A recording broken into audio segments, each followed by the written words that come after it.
Hi hello नमस्कार. तर माझ्या आणखी एक नवीन व्हिडिओ मध्ये तुमचं स्वागत आहे. तर आता वाजले सकाळचे 6:45 झालेले आहेत आणि आज ना माझं थोडस उलट रुटीन आहे. उलट म्हणण्यापेक्षा जे रुटीन माझं मी डेली तुमच्या सोबत शेअर करते ते सकाळचंच रुटीन आहे.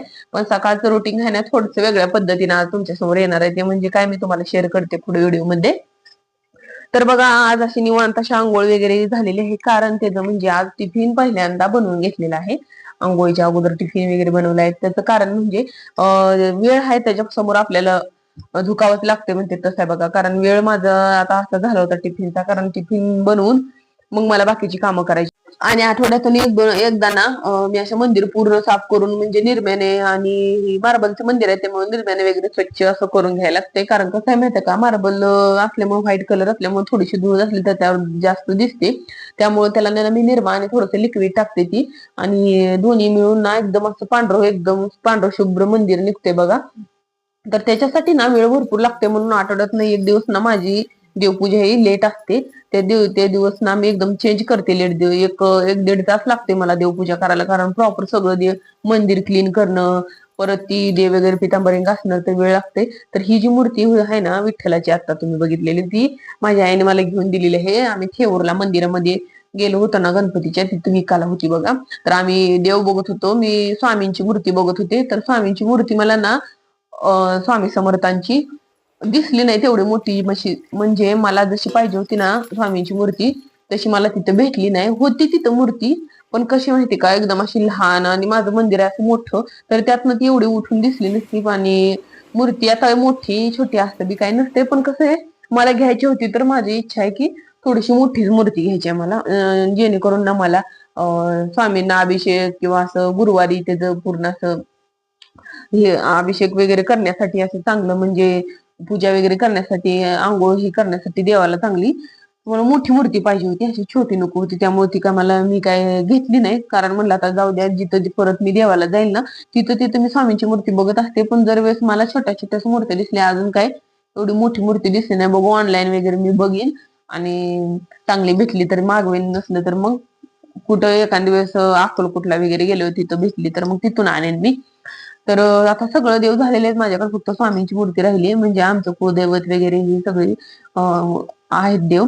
तर देवाची पूजा म्हणजे एका ताईची कमेंट होती बघा की दाखवा म्हणजे माझी रुटीनची पूजा दाखवा म्हणून. तर एका ताईने कमेंट केली ते 8 दिवस झालं पण ते मी काय पूजा दाखवलीच नव्हती रुटीनची रेग्युलर पूजा म्हणून आज शेअर केलेली आहे मी. तर म्हणलं कसं होतंय माहिती का कमेंट आली आपल्याला आणि आपण ती तसंच बघून तशी सोडली तर ती चांगलं वाटत नाही. आता आपण तर रोज आपलं काम करणारच आहे तर काय त्याच्यासोबत थोडंसं व्हिडिओ घ्यायचा आहे आणि ते त्यांना पण चांगलं वाटतं की बाबा आपण कमेंट केली आणि ती त्यांनी पूजा वगैरे दाखवली असं म्हणून. तर आजची ही देवपूजा अशी होती बघा पूर्ण. तर त्याच्यानंतर मी ना रांगोळी वगैरे घेते आणि पूजा करताना ना सगळ्यात म्हणजे आपल्याला छान कशासाठी वाटते माहिती का ज्यावेळेस आपलं म्हणजे आपण देवापाशी बसून एक 10-15 मिनिटं वेळ दिला ना ते एक वेगळंच आपल्यासाठी निवांत वेळ असतोय बघा.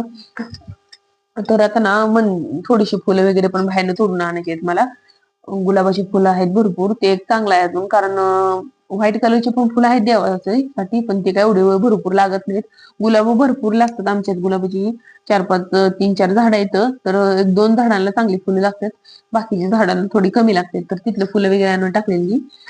तर तर माझं युट्यूबचं चॅनल आहे ना एवढं जुनं नाही बघा आता नवीनच आहे. त्यामुळे मला व्हिडिओ मध्ये पण पहिले काय एवढं समजत नव्हतं कसं बनवायचं काय ते. आता जसं जसं जमेल तसं तसं मी बनवत असते. आणि पहिले मला कंटेंट सुद्धा एकच ठेवायचं असतं हे सुद्धा माहिती नव्हतं. तर कुणी जर ना वेगवेगळे कंटेंट व्हिडिओ म्हणजे कंटेंटवर व्हिडिओ बनवत असेल ना ताईनो तर प्लीज तसं करू नका. कारण तुम्हाला पहिल्यांदा व्ह्यूज पडतात तर खूप चांगलं वाटतं की बाबा वेगवेगळे कंटेंट आहेत आणि व्हिडिओ आपल्याला व्ह्यू चांगले येते. तर ती फक्त 4 दिवसात तू काय म्हणल्यासारखी गोष्ट आहे. कारण एकाच कंटेंटवर उशिरा व्ह्यूज येऊ द्या पण एकाच विषयावर तुम्ही व्हिडिओ बनवा. मिनी व्लॉग म्हणा तर नुसते मिनी व्लॉग टाका आणि नुसते तुमच्या किचनचे रेसिपीज व्हिडिओ आहे तर नुसते रेसिपीचे व्हिडिओ टाका.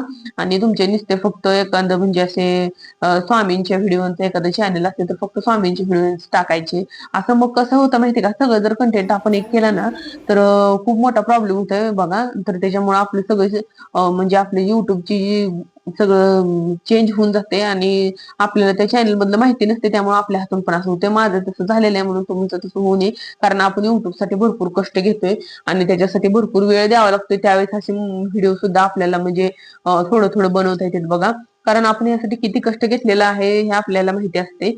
आणि त्याच्यासाठी मी तुम्हाला ही माहिती शेअर केलेली आहे. माझं सांगायचं हेतू एवढाच आहे की तुम्ही वेगवेगळे जर कंटेंट टाकत असणार तर अजिबात टाकू नका. तर असा होता बघा आजचा व्हिडिओ. भेटूया उद्याच्या माझ्या नवीन व्हिडिओमध्ये. तोपर्यंत सगळ्यांना